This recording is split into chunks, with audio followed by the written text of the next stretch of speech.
তো এটা 3 সময় বলা হয়েছে। কাউকে ধ্বংসের জন্য যদি শাস্তি পানিশমেন্টটা স্টার্ট হয়ে যায়, যেমন ওই ফেরাউন বলেছিল আমানতু বিরাব্বিল আলামিন রব্বে মুসা, তখন অলরেডি শাস্তি প্রয়োগও শুরু হয়ে গেছে। তখন জিবরাইল ফেরেশতা বলেছিলেন আল আন ওয়াকাদ আসাইতা, এত তোমার টাইম দেওয়া হয়েছে, এখন এটা গ্রহণযোগ্য না। আর এক হলো ইসরাফিল ফেরেশতা হাতে ফুৎকার সিংহা নিয়ে যখন ফুৎকার শুরু করে দিবে, এই গেল 2। আর যখন নাজা, এই জান কবজটা যখন শুরু হয়ে গেছে অলরেডি, জান জীবন মনে করেন ওই পায়ের তলার দিক থেকে হাঁটু পর্যন্ত অলরেডি গাছের ডালের মতো এসে গেছে, আর বাকি উঠতে উঠতে তখন আর হবে না, তখন খুলে যায় সবকিছু, পরকাল দেখতে পায়। তো ওই সময় 3 কারণে ওই সময় আর ইমান গ্রহণটাও গ্রহণযোগ্য না, আর ওই যে তওবা তালকিন করাটাও গ্রহণযোগ্য না। যে সকল আয়াতে সেজদা আছে, সেজদা কেন করব, কি কারণে? তো ওখানে আসলে মর্ম, ওই আয়াতের মর্ম এই ধরনের যে কিছু সংখ্যক মানুষ এমন আছে যে তাদের সম্মুখে আল্লাহর বিষয় যখন বর্ণিত হয় তখন দম্ভ এবং অহংকারে তারা উত্তপ্ত হয়ে ওঠে এবং তারা আল্লাহর শাসনের কাছে নথি স্বীকার করতে আগ্রহী হয় না। এই যে বলা হলো যে না, তা আমি যে ওই দলে নই, তখন আমাকে কিন্তু সেজদা করার মাধ্যমে দেখাতে হবে যে আল্লাহ আমি দাম্ভিক নই, আমি অবাধ্য না, আমি সেজদাকারীদের মধ্যে আছি। তো ওই বক্তব্যটা ওইটা ওর সঙ্গে সামঞ্জস্য রেখে সেজদা করতে হয় 14 জায়গায়। এটা সেজদার নির্দেশনা আছে, দাবি আছে সেখানে। জিয়ারত করার জন্য কি কবরের পাশে যাওয়ার শর্ত? এটা জান নাকি ঘর থেকে দোয়া করলেও জিয়ারত হবে? শোনেন, এইটা নবী পাক সাল্লাল্লাহু আলাইহি ওয়াসাল্লাম, তিনি সাইয়্যিদুল আম্বিয়া ওয়াল মুরসালিন, ওয়াফাত শরীফের আগে নবী করিম সাল্লাল্লাহু আলাইহি ওয়াসাল্লাম সিরাতে ইবনে হিশাম দেখেন, প্রত্যেকটা হাদিসের কিতাবে দেখেন, ওই যে উহুদ পাহাড়ের ওখানে যে প্রায় 72 জন সাহাবা শহীদ দাফন হয়ে রয়েছেন, তাদের আখিরাতে তার নবীর একটু হুকুমটা এদিক ওদিক একটু হয়ে গেছিল, তো তাদের যাতে আখিরাতে আল্লাহ ধরপাকড় না করেন, ওই আল্লাহর কাছে তাদের পক্ষে একটু বলবার জন্য রাসূলুল্লাহ স্বয়ং নিজের বাহনের পিঠে চড়ে তো সেই 3-4 মাইল জিয়ারতে গেছেন। রাসূলুল্লাহ সাল্লাল্লাহু আলাইহি ওয়াসাল্লাম জান্নাতুল বাকিতে বহুবার গিয়েছেন। অনুরূপভাবে মদিনাতে হাদিসে আমরা কবরের পাশে যাওয়া সুন্নাত, কবরের পাশে যাওয়া জিয়ারতে, ঘর থেকে দোয়া করলে দোয়া যাবে তো অবশ্যই, এটা তো সব সময় যাবে। কিন্তু বলা হচ্ছে যে এখানে এত মহাপ্রতাপশালী একজন শাসনকর্তা, তার দেখো এখন লা তাসমাউ লাহুম হেমসা, তাদের ওখানে অনেক সময় দাঁড়িয়ে থাকলে তুমি একটু মৃদু ছোট্ট শব্দের কোনো সাউন্ড ইভেন তুমি শুনতে পাও না। ওখানে না গেলে তাদের বর্তমান যে কি ভীষণ অবস্থা, এইটা শিক্ষাটা কিভাবে হবে? জুতা পরে জিয়ারত করবে না জুতা ছাড়া? জুতা সাধারণত, জুতার মধ্যে কোনো ময়লা লেগে থাকার সম্ভাবনা যদি থাকে তাহলে অবশ্যই খুলে বিনয় প্রকাশ করে নিশ্চয় মাটির উপর দিয়ে হেঁটে মাটির মানুষ একটু যাওয়া উচিত। আর যদি দেখা যায় যে জুতা খোলাও একটু আবারও ফিতা টিতা লাগানো সমস্যা, আর জুতার মধ্যে কোনো রকমের গাড়ি থেকে নেমে আসছে কোনো ময়লা যুক্ত নাই, তাহলে ওই অবস্থায়ও আপনি যদি জিয়ারত করেন, ফাতিহা ইখলাস পড়ে তাদের জন্য দোয়া করেন, তাদের মর্যাদা বৃদ্ধির জন্য, মাগফিরাত দেওয়ার জন্য, আলহামদুলিল্লাহ সেটাও শরিয়াতে জায়েজ আছে। হতে পারে তো জুতা খুলে আদব হলো জুতা খোলা। জি, আসসালামু আলাইকুম ওয়া রাহমাতুল্লাহি ওয়া বারাকাতুহু। হ্যালো, ওয়ালাইকুম আসসালাম, আমি ঢাকা থেকে বলছি। ভালো আছেন? জি আলহামদুলিল্লাহ ভালো আছি। জি, আমার 2টা প্রশ্ন ছিল। একটা হলো জিপিএফ ফান্ডের যে টাকাটা, সেটার আসল যেটা, ওইটার উপর কি আমাকে যাকাত দিতে হবে নাকি আগে যাকাত দিতে হয় না? প্লাস জিপিএফ ফান্ড এবং আমার প্রভিডেন্ট এই ডিপিএস, এই দুইটার মিলিত যেই টাকা, সেটা থেকে যদি আমার ব্যাংক লোন বেশি হয় তাহলে কি আমার জন্য যাকাত প্রযোজ্য হবে? লোনটা কি জন্য? লোন কিসের লোন? গৃহ নির্মাণ, ফ্ল্যাট ক্রয়। ফ্ল্যাটের জন্য, নিজে থাকার জন্য? জি জি জি। ওকে। ডিপিএস ফান্ডে যেটা আছে এটা যাকাত হবে কিনা, আর ওনার বাড়ি করার জন্য লোন, ফ্ল্যাট কেনার জন্য লোন বেশি, যাকাত দিতে হবে কিনা?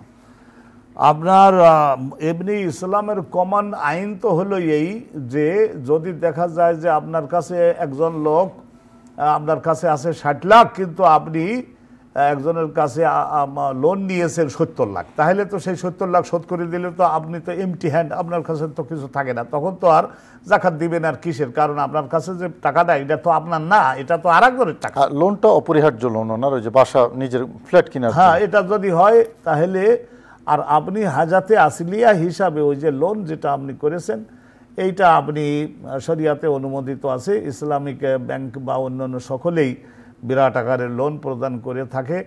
তো আপনি সেখান থেকে লোন নিয়ে বাড়ি করতে পারবেন, একটা অ্যাপার্টমেন্ট ক্রয় করতে পারবেন, বা নিজের একটু ছোট্ট জমি ছিল সেই জমির উপরে একতলা আপনি বাড়াতে পারবেন। তাহলে ওনার ঋণ মানে ডিপোজিট থেকে ঋণ বেশি, সেক্ষেত্রে বেসিক রুলস অনুসারে ওনার জাকাত হয় না, জাকাত হয় না, এবং লোনটাও বেসিক লোন। হ্যাঁ, দেখতে হবে যে তার অন্য কোনো জায়গায় টাকা কড়ি আছে কিনা। অনেক সময় মাসালা জিজ্ঞাসা করবার সময় ঘুরাইয়ে তো জিজ্ঞাসা করে।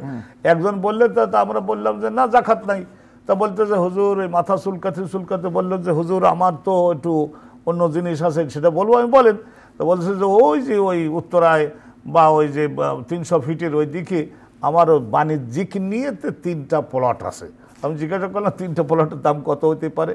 বলছে হুজুর দোয়া করুন, আমি কিনেছিলাম 10 কোটি দিয়ে, তাই এটা আশা করা যায় এখন 30 কোটি যাবে। তা এখন এক্ষুনি বিক্রি করলেই আপনার তো ক্যাশ টাকা, তা আপনি জাকাত দিবেন না? 30 কোটি টাকার মালিক আপনার, এখানে তো একটা অ্যাপার্টমেন্ট আছে, বা আপনি নিজে থাকবার জন্য দুনিয়ার সব আপনাকে আল্লাহ ফ্রি দেবে, তাহলে ওখানে জমি কিনে রাখলে তো দেশের কারোরই তো জাকাত দেওয়া লাগবে না। ওই বাবদে আপনাকে জাকাত দিতে হবে, কারণ ওই যে ল্যান্ডটা ফর সেল ফর বিজনেস, আপনার ব্যবসায়ের জন্য, ওটা আপনাকে দিতেই হবে। খবরদার নিজেরটা কি আছে না না আছে সেটা তো আপনি ওপেন করবেন না, আমরা বুঝি, কিন্তু ইনকাম ট্যাক্স ওয়ালারাও তো আসে, শোনে অনুষ্ঠান, তো সেই হিসেবে আপনি বুঝে শুনে তারপরে আপনি কাজ করুন। জি, আসসালামু আলাইকুম ওয়া রাহমাতুল্লাহি ওয়া বারাকাতুহু। আসসালামু আলাইকুম। ওয়া আলাইকুম আসসালাম। ওয়া আলাইকুম আসসালাম। আমার দুটো প্রশ্ন। একটা প্রশ্ন হলো, আমি সফরে গেলাম, হয়তো ঢাকা থেকে আমি বাড়িতে রওনা দিলাম, ওই অবস্থা তো রোজার বিষয়ে ইসলামে কিছুটা শিথিল আছে, যদি আমি কষ্ট হয় রোজা নাও রাখতে পারি, পরবর্তীতে এই রোজা কি কাজা করতে হবে না কি কাফারা দিতে হবে? এক। আর দুই হলো, 4 রাকাত অথবা 3 রাকাত বিশিষ্ট নামাজ আমি 2 রাকাত করি, হয়তো ভুলবশত ডান দিকে সালাম ফিরাই পেলাম, খেয়াল করে নেই যে দুরূদ শরীফ পড়ে ডান দিকে সালাম ফিরে, হঠাৎ আমার খেয়াল হইলো যে আমাদের নামাজ তো 3 রাকাত। ওই অবস্থা কি আমি দাঁড়ায় যেতে পারবো, যে কন্টিনিউ করতে পারবো কিনা, পরে শরীর সুস্থ করলে হবে কিনা? জি, আপনি দেখতে থাকুন, আমরা ইনশাল্লাহ আপনার এই গুরুত্বপূর্ণ দুটি প্রশ্নের জবাবে আসবো। শুধু দর্শক, আপনারা দেখছেন গ্রামীণফোন নিবেদিত Ramzanul Mubarak powered by Fresh instant full cream milk powder অনুষ্ঠান।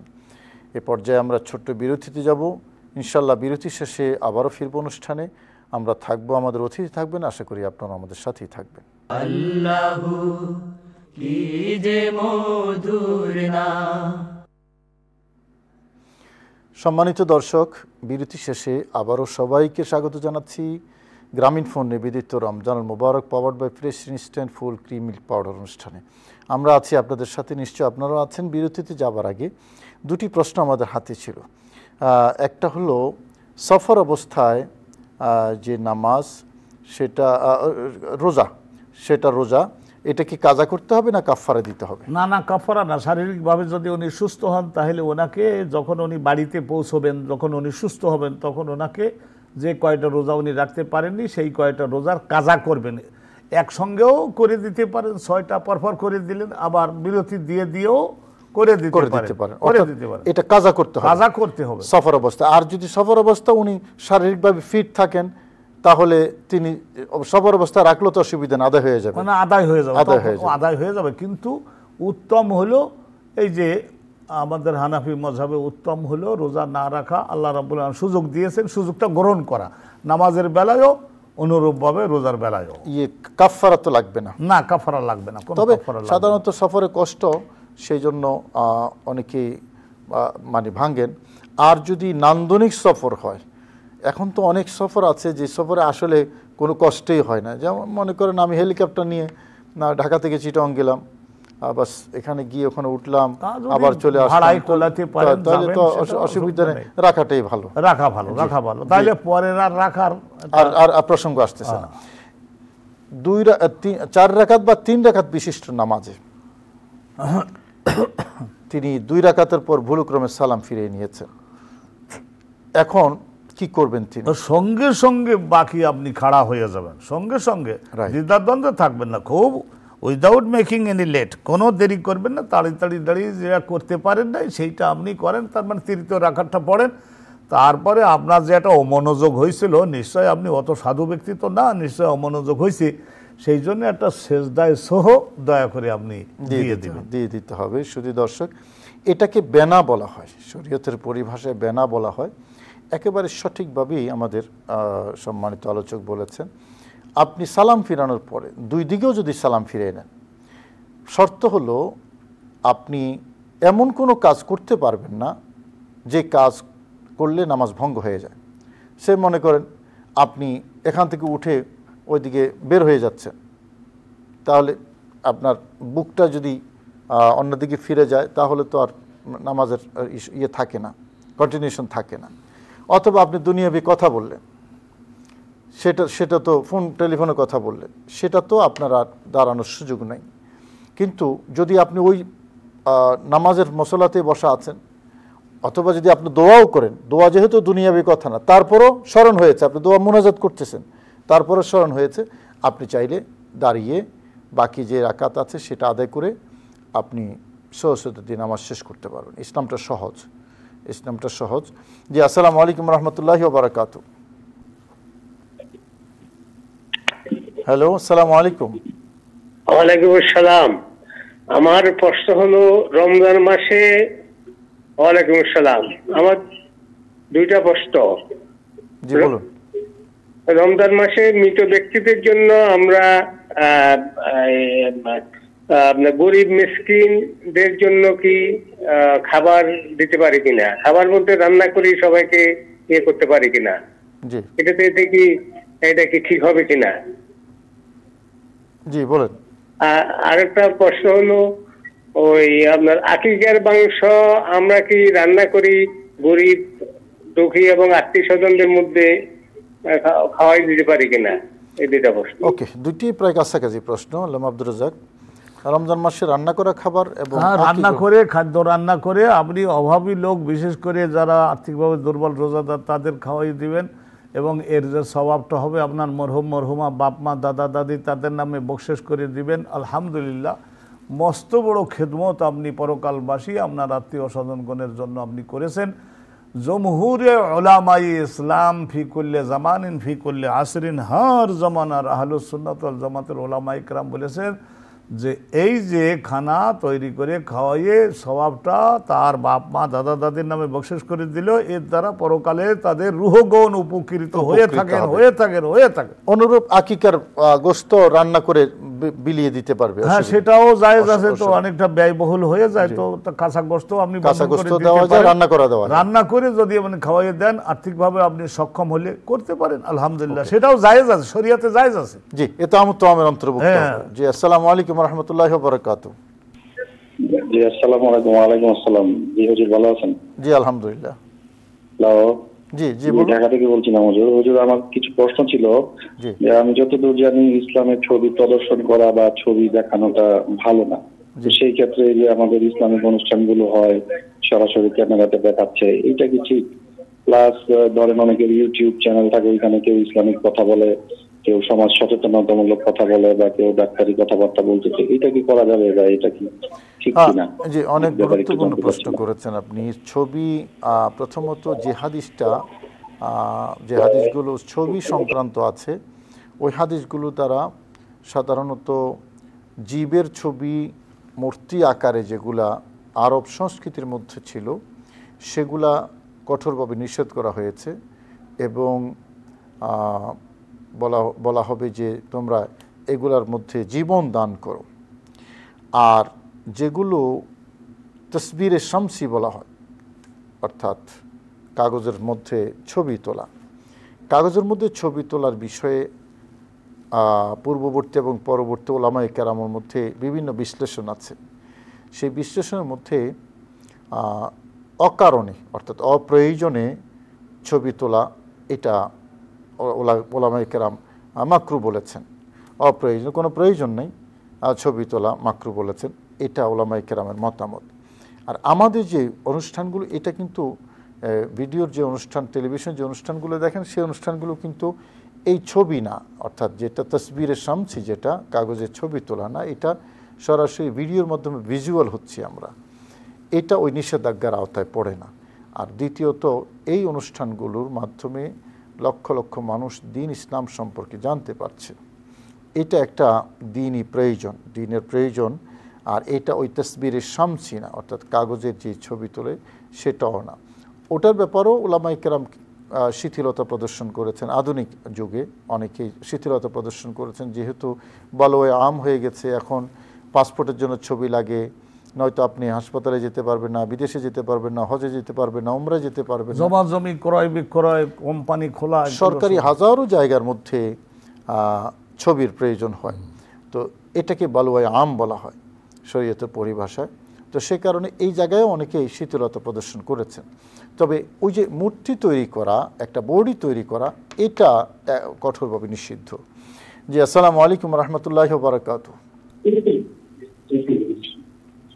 আসসালামু আলাইকুম দর্শক, টেলিভিশন ভলিউমটা কমিয়ে প্রশ্ন করুন।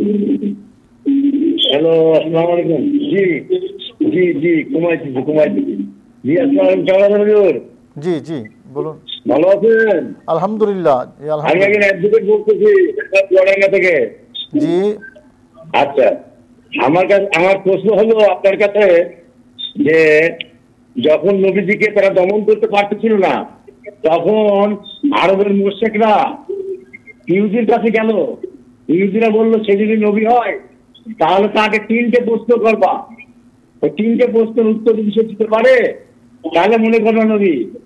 ওই 3টে প্রশ্ন আত্মা কি, তারপর জুলকেরা আনছে, এবং ওই যে ইয়ের কথা বলছে, ওই যে 3টে প্রশ্ন সূরা কাহাফে, আর এই গুহাবাসী কারা ছিল এইটা বলছে। এইটা আর একটা প্রশ্ন হচ্ছে আপনার খিজির আলাইহিস সালাম আর মুসা আলাইহিস সালাম যে ঘটনা ঘটলো, এই সূরা কাহাফের ঘটনা, আল্লাহ মুসা নবীকে এত জ্ঞান না দিয়ে খিজির আলাইহিস সালামকে এত জ্ঞান দিল, এবং খিজির আলাইহিস সালাম সেই জ্ঞানে বললো, সেই প্রশ্ন দুটো আপনাকে জানতে চাচ্ছি। আসসালামু আলাইকুম।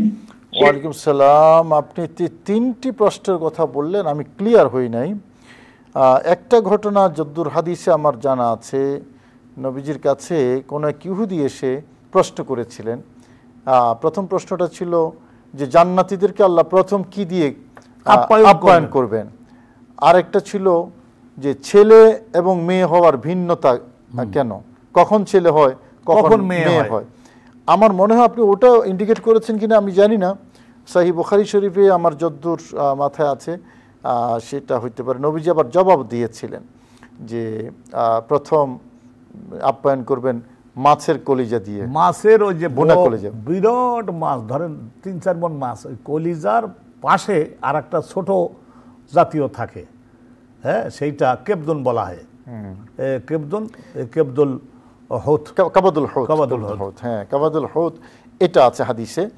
আর কখন ছেলে হয় কখন মেয়ে হয় এটা নবীজি বলেছেন যে ইনসাবাকা মাউর রিজুল, হ্যাঁ, যাকার ফাযাকার ওয়া ইনসাবাকা মাউল মারআ ফাবিন্ত, অর্থাৎ পুরুষের পানি যদি মানে ইয়ে করে অগ্রগামী হয় তাহলে ছেলে হয়, আর মহিলার পানি যদি অগ্রগামী হয় তাহলে কন্যা সন্তান হয়। নবীজি এরকম একটা জবাব দিয়েছেন। যাই হোক, আমরা পুরোপুরি আপনার প্রশ্নটা বুঝতে পারিনি, আমাদের যতদূর বুঝেছি ততটুকুতে এতটুকু বললাম হাদিসের আলোকে। আরেকটা যেটা বলেছেন আপনি সূরা কাহাফে হযরত খিজির এবং মূসা ইসলামের কথা, মূসা ইসলাম খিজির ইসলামের ঘটনাটা কি একটু বলবেন একটু সংক্ষেপে? হযরতে মূসা পয়গম্বর জলিলুল কদর পয়গম্বর ছিলেন। একদিন উনি খাতাবা মূসা ফি বনি ইসরাইল খুতবাতান মুআজ্জারা, অসাধারণ প্রভাব সম্পন্ন একটা বক্তব্য দিলেন।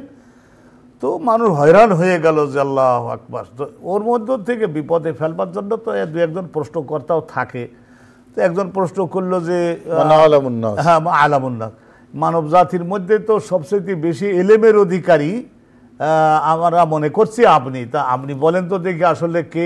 হাল তাআলামু আহাদান আ'লামা মিনকা, আপনার চাইতে বেশি এলেম রাখে এরকম কারণ নাম জান? ওনার বলা উচিত ছিল যে এলেম তো ব্রেনে থাকে, কলমে থাকে, এটা আমি কি করে বলবো কার কলমে ব্রেনে কি আছে, এটা একমাত্র আল্লাহ জানেন। এই কথা বললেই কিন্তু উনি বিপদে পড়ে না, কিন্তু উনি বললেন যে লা, এটা বিপদ না, বিপদ না, এটা একটা পরীক্ষা। আসলে পরীক্ষা তো নিশ্চয়ই একটা। ওই ঘটনা না ঘটলে রাসূলুল্লাহ বলছেন যে আরো অনেক ঘটনা যদি ঘটতো আমরা কোরআনে আল্লাহ বলতে জানতে পারতাম, কিছু জানতে পারতাম। তো ওই এর শেষ পর্যন্ত আল্লাহ বললেন যে বালা, তুমি কইলা না, আমি বলি হ্যাঁ আছে, তাহলে এখন তোমারে কয়েক হে মুসা, আল্লাহ তো এরকম বলতে পারে না, আল্লাহ তো আল্লাহই। তো এখন ইজহাবু ইলা মাজমাইল বাহরাইন, দুই সাগরের সংযোগস্থলে তুমি যাও। তো উনি বলেন আমার তো বয়স হয়ে গেছে, আমার একটা অ্যাসিস্ট্যান্ট লাগে, হেল্পার লাগে, তো ইউসুফ বিন নুনের সঙ্গে নিয়ে আর বলছে আলামত দেন, ওই পণ্ডিতকে যেখানে পাবো কখন বসবো। তো তখন বললো যে এই যে সামাকি মুসা আছে নীল নদে পাওয়া যায়, এই 2.5 কেজি 3 কেজি ওজনের একটা মাছ, অসাধারণ টেস্টি, ওইটা নিয়ে ঝোলার মধ্যে করে যাও, পচবে না, আমি হেল্প করতেছি, যেখানে যে জিন্দা হবে ওই জায়গায় পাবো, ওখানে পাবা। জি আসসালামু আলাইকুম ওয়া রাহমাতুল্লাহি ওয়া বারাকাতুহু। আসসালামু আলাইকুম। আমি বলতে চাচ্ছিলাম আমার আম্মা ফারুকী সাহেবকে খুব বেশি পছন্দ করে মাওলানা সাহেব, আমরা আপনাদেরকে প্রতিনিয়ত দেখি। আমার আম্মা হচ্ছে মনোয়ারা বেগম। তা আপনি যদি লাইভে একটু ফারুকী সাহেবের জন্য, যেহেতু আপনারও ভালো বন্ধু, যদি একটু দোয়া করে দিতেন আমরা খুশি হইতাম টিভিতে দেখে। আলহামদুলিল্লাহ, আলহামদুলিল্লাহ, আমরা সবসময় দোয়া করি। আসলে এই প্রোগ্রামটা আল্লামা ফারুকী সাহেবের মাধ্যমে শুরু হয়েছিল প্রথমে, এবং ওনার জন্য দোয়া দেশ বিদেশে সবসময় হয়। আমরাও দোয়া করি সবসময়, আল্লাহ ওনাকে জান্নাতুল ফেরদাউসের আলা মাকাম নসিব করুন, আমিন। এবং আপনারা যারা ওনার জন্য দোয়া করেন, আমরাও দোয়া করব, আপনারাও দোয়া করবেন, সবসময় সবার জন্যই দোয়া করবেন।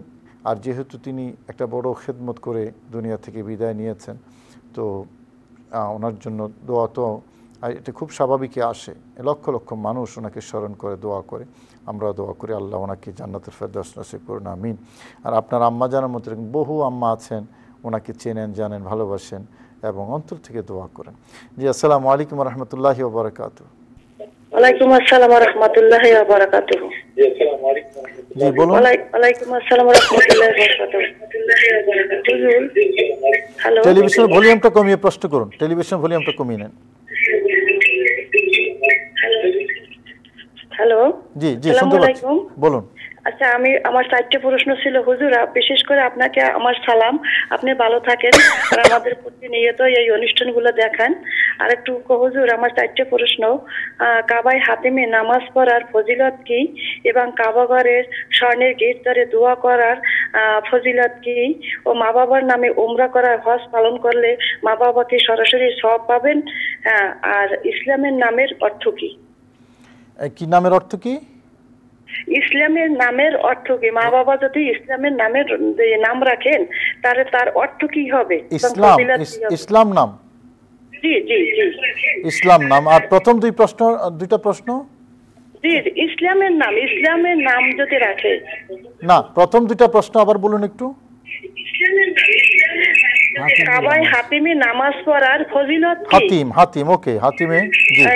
কাবা ঘরে স্বর্ণের গেট ধরে দোয়া করার ফজিলত কি? ওকে, জি জি, ধন্যবাদ, পেয়ে গেছি। আমি প্রথমে শব্দটা হাতিম শব্দটা বুঝতে পারিনি। জি, আল্লামা আব্দুর রাজ্জাক প্রশ্নগুলো নিশ্চয়ই বুঝেছেন সবগুলো। হ্যাঁ, তো এইটা হাতিম কাবা ঘরেরই অংশ। রাসূলুল্লাহ সাল্লাল্লাহু আলাইহি ওয়াসাল্লামের বয়স যখন এই ধরনের, অনেকেই বলেছেন যে 13-14, অনেকে বলেছেন 25, অনেকে বলে 33। তো এইরকম বয়সে যখন কাবা ঘরের উপরে বৃষ্টির পানি জমে থাকতো, কিছু গাছপালা হলো, আর ওখানে একটা বড় সাপ দেখা গেল। এই রৌদ্র যখন ওঠে তখন হা করে রৌদ্র পোহায়, তখন ওরা মনে করেছিল যে এটা আমাদের উপরে আযাবের আলামত, তো আমরা এটা ভেঙে ফেলে নতুন করে গাঁথি।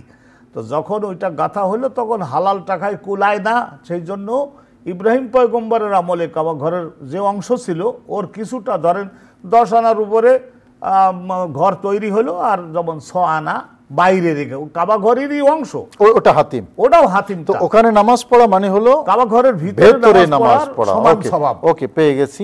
কাবা ঘরের সামনে ইফতার করার ফজিলত। আর বিশেষ করে আরেকটা ফোন আছে, আমি ফোনটা নিয়ে আসি। আসসালামু আলাইকুম ওয়া রাহমাতুল্লাহি ওয়া বারাকাতুহু। ওয়া আলাইকুম সালাম ওয়া রাহমাতুল্লাহি ওয়া বারাকাতুহু। জি বলুন। হুজুর কেমন আছেন? আলহামদুলিল্লাহ ভালো আছি। জি বলুন। ওয়া আলাইকুম সালাম ওয়া রাহমাতুল্লাহি ওয়া বারাকাতুহু। হুজুর ভালো আছেন? জি শুকরিয়া, আলহামদুলিল্লাহ ভালো আছি। হুজুর ভালো আছেন? আলহামদুলিল্লাহ ভালো আছি। বলুন, প্রশ্নটা বলুন। আমি তো আপনাকে খুব পছন্দ করি। আমি আল্লামা নুরুল ইসলাম ফারুকী সাহেবের একজন ভক্ত ছিলাম। একসময় কাফেলা দেখতাম, আর পরে ওনার সভা শুদ্ধ ব্রাহ্মণ বলে 2.5 দরবার শরীফ দিয়েছি। ওনার সবার শোনার জন্য। তাই গতকাল আপনি বলার পরে দিয়ে আমি ওনার দেখলাম কাপেলা জাবালে নূর পাহাড় দেখলাম। জি জি, যাইতে মাঝে মাঝে দেখাবেন, খুব খুশি হব, আমার জন্য দোয়া করবেন ইনশাল্লাহ। যে আপনি দোয়া করেন, আল্লামা ফারুকী সাহেব হুজুরের জন্য দোয়া করেন। ইফতার, কাবাঘরের সামনে ইফতার করা, মা বাবার নামে উমরা করা এবং ইসলাম শব্দের অর্থ। এই যে ওমরা যেটা আপনি করলেন, তা বলছেন যে একজন যদি সন্তান তার ফল ক্রয় করে নিয়ে মা বাপের নামে যদি দেয়, যে আব্বা তোমাকে দিলাম এই তরমুজটা, আনারসটা, আপেলটা, এই আঙ্গুরের 2 কেজি এরকম দিলাম, বা একটা কাপড় চোপড় দিলাম, এটা দিলে বাপমা যেমন আনন্দিত হন, অনুরূপভাবে কাবা ঘরে গিয়ে সেখানে একটা উমরা আদায় করে উমরার সওয়াবটা যদি আপনি মহিলা বা পুরুষ, আপনার বাপ মা জিন্দা বা মুর্দা, জীবিত থাকলে তাদের নামেও বকশিস করে দিতে পারেন। অনুরূপভাবে এটা গিফট, এইটা দেওয়ার মতোই তাদের আনন্দ দেওয়া হয়, এতে আল্লাহর বিরাট রহমত হয়ে থাকে, এই একটা জিনিস। আর একটা জিজ্ঞাসা করছে, কাবা ঘরের দরজার ওখানে দাঁড়িয়ে দোয়া করা, বা ওই কাবা ঘরের দরজার দিকে তাকাইয়া আল্লাহর মেহমান হিসেবে ওখান থেকে একটুখানি ইফতারি বসে বসে খাওয়া। সৌদি সরকার ছাতু দেয়, অনুরূপভাবে গরম কফি দেয়, চা দেয়, মনোযোগ দিয়ে আপনারা শুনবেন, বিশেষ করে এগুলি খাবেন। আর আল্লাহ তোমার বাড়িতে আসছিলাম, তোমার বাড়িতে ইফতার করলাম, তুমিও আমাকে ইফতারি দিলে, এইরকম বলে কানবার চেষ্টা করবেন, বিশাল বড় রহমত। তো ওই জায়গাটাকে দোয়া কবুল হওয়ার জায়গা, দোয়া কবুল হওয়ার জায়গা, মানে দরজার সামনে। হ্যাঁ, ওই জমজম খুব পেছনে থাকে, সাফা মারোয়া পেছনে থাকে, আর ওই যে হাজরে আসওয়াদ একটু বাঁয়ে থাকে, দরজাটা একটু ডান বাড়ে থাকে, ওই তো একেবারে বিরাট জায়গা। জি, আসসালামু আলাইকুম রহমতুল্লাহি ওয়া বারাকাতুহু। ওয়ালাইকুম আসসালাম। হুজুর, আমার 2টা প্রশ্ন। জি।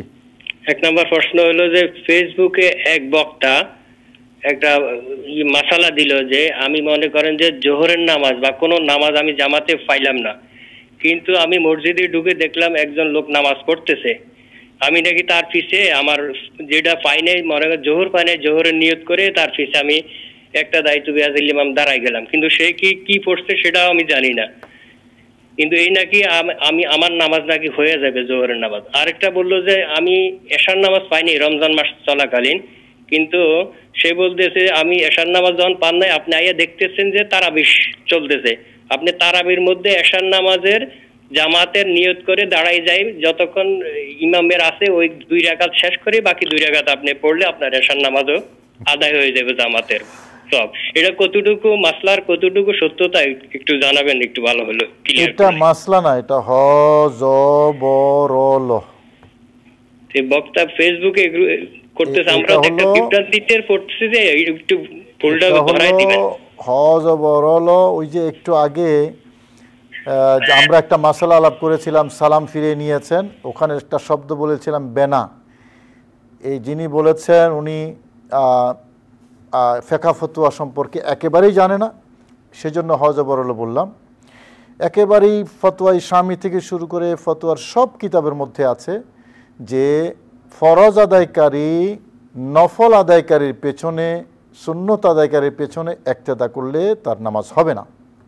লা ইয়াজুজু ইক্তেদাউল মুফতারিদি খালফাল মুতানাফিল। এটা তো একবারে প্রাইমারি মাসালা। এখন পড়তেছে তারাবি আর পেছন থেকে আপনার ইক্তেদা করলো এশার নামাজের, এটা কোনো অবস্থাতেই জায়েজ হওয়ার কথা না, হবে না সেটা। কারণ একজন ফরজ আদায়কারী, আরেকজন হলেন সুন্নত আদায়কারী, নফল আদায়কারী। তো নফল আদায়কারীর পেছনে ফরজ আদায়কারীর ইক্তেদা শুদ্ধ হয় না, তবে ফরজ আদায়কারীর পেছনে নফল আদায়কারী ইক্তেদা করতে পারে, এটা জায়েজ আছে। কিন্তু নফল আদায়কারীর পেছনে ফরজ আদায়কারীর ইক্তেদা এটা শরীয়তে জায়েজ নেই। এবং কেন জায়েজ নেই তারও কারণ আছে, যদি ওই বক্তা বুঝেন আর কি। মনে করেন ফরজের ক্ষেত্রে ফরজিয়তের একটা সিফত আছে, সিফতে ফরজিয়ত, এবং এটা মিলতে হয়। এখন যিনি সুন্নত বা নফল আদায় করতেছেন ওখানে তো ফরজিয়তের গুণাগুণটাই নেই, তো যেখানে ফরজিয়তের গুণাগুণ নেই আমি এটার উপর ফরজটাকে আপনার প্রতিস্থাপন করলাম, তো নাই যেখানে এখানে প্রতিস্থাপন করার কোনো সুযোগ, বেজে নাই, আপনার ফাউন্ডেশনে নেই, আপনি 10 তলা বিল্ডিং কীভাবে করবেন? এটাকে বেনা বলা হয়, বেনা শরীয়তের পরিভাষায়। সেই জন্য বললাম এটা কোনো ফতোয়াই না, এটা হলো হযবরল একটা কথা বলে দিল আর কি, আর ফতোয়া বলে চালাইয়া দিল। মনে রাখবেন নামাজ হবে না, যিনি ইক্তেদা করেছেন ওনার ফরজ নামাজ হবে না। ফরজ নামাজের পেছনে ফরজ নামাজ, এমনকি জোহরের নামাজ আদায় করতেছে আপনি আসর ইক্তেদা করতে পারবেন না, আসর ইক্তেদা করতেছে আপনি জোহর ইক্তেদা করতে পারবেন না। নামাজ সেম হতে হবে, ওই সেম জোহরের পেছনে জোহর, আসরের পেছনে আসর। শরীয়ত শুধুমাত্র এতটুকু অ্যাক্সেস রেখেছে যে একজন মানুষ ফরজ আদায় করতেছে, আপনি চাইলে তার পেছনে নফলের নিয়ত করতে পারবেন। যেমন মনে করেন আমি জোহরের নামাজ পড়ে ফেলেছি একাকি, এসে দেখলাম জোহরের একটা জমাত চলতেছে, আমার মনে চাইতেছে আমি ইক্তেদা করব, সেক্ষেত্রে আমি নফলের নিয়তে তার পিছনে ইক্তেদা করা শরীয়ত এতটুকু জায়েজ রেখেছে। ফরজ নামাজ ইমামের পেছনে নফল ইক্তেদা করা জায়েজ, কিন্তু সুন্নত বা নফলের ইমাম আপনি ফরজ পড়বেন, ইক্তেদা শুদ্ধ হবে না। এটা একবার শতসিদ্ধ মাসালা এবং প্রাইমারি মাসালা। তো যাই হোক, আল্লাহ হেদায়েত করুক এই সকল বিভ্রান্তি সৃষ্টিকারী এই মানে আফতু বেগারি আলমিন ফাদল্লু আদাল্লু এই গোমরা করবে, মানুষের নামাজ ইবাদত নষ্ট করবে। ইসলাম শব্দের অর্থ কি জানতে চেয়েছে? ইসলাম শব্দের শাব্দিক অর্থ হলো ইনকিয়াদ, এর শাব্দিক অর্থ হলো ইনকিয়াদ। ইনকিয়াদ মানে অনুগত হওয়া, আত্মসমর্পণ করা। এটা যদি কোনো মানুষের নাম রাখে যে ইসলাম, শুদ্ধ আছে, সে ইসলামের আইনের কাছে যদি আত্মসমর্পণ করে, এই ধরনের আমল যদি তার আসে। আর এমনি ইসলামের পরিভাষায় তো নিশ্চয়ই আমরা জানি দীনুল্লাহিল মুনাজ্জাল আলা রাসূলিল্লাহ, এটা ব্যক্তির নাম তো রাখতে পারবে, ইসলাম শব্দ ইসলাম, মোহাম্মদ ইসলাম এটা রাখলে কোনো অসুবিধা না, নেই, অসুবিধা এবং নাম অর্থটা তো সুন্দর, অর্থ সুন্দর। এবং আমরা তখন ধরে নিব, যদিও এটা অ্যাবস্ট্রাক্ট নাউন, কিন্তু আমরা ধরে নিব অ্যাবস্ট্রাক্ট নাউনের অ্যাডজেক্টিভ, তার মানে মুসলিমুন, এই অর্থে আমরা গ্রহণ করব যে আত্মসমর্পণকারী। রাইট, আত্মসমর্পণকারী। আপনাকে অনেক ধন্যবাদ। শুধু দর্শক, অনেকগুলো প্রশ্নের জবাব আমরা শুনেছি, আপনারা নিশ্চয়ই উপকৃত হয়েছেন। আপনাদের প্রিয় অনুষ্ঠানে আপনারা থাকবেন, সবসময় প্রতিদিনে থাকবেন। আর যে কয়েকটি রোজা আছে সেই রোজাগুলো তো আমরা এই অনুষ্ঠানে আপনাদের সাথে আসব, আপনাদের সাথে থাকবো, আপনাদের প্রশ্ন শুনবো ইনশাআল্লাহ। আপনাদের সবাইকে কৃতজ্ঞতা জানাচ্ছি আপনারা মহব্বত নিয়ে এই অনুষ্ঠানে অংশগ্রহণ করার জন্য। একটা বিজ্ঞাপন বিরতির পর আপনাদের অত্যন্ত প্রিয় কাফেলা আছে, সেই কাফেলায় প্রতিদিনই আমরা গুরুত্বপূর্ণ এক একটা ঐতিহাসিক স্মৃতিময় জায়গা দেখাই। আজও নিশ্চয়ই আপনারা দেখবেন। সবাইকে ধন্যবাদ। আসসালামু আলাইকুম ওয়া রাহমাতুল্লাহি ওয়া বারাকাতুহু। আল্লাহু কি যে মধুর নাম,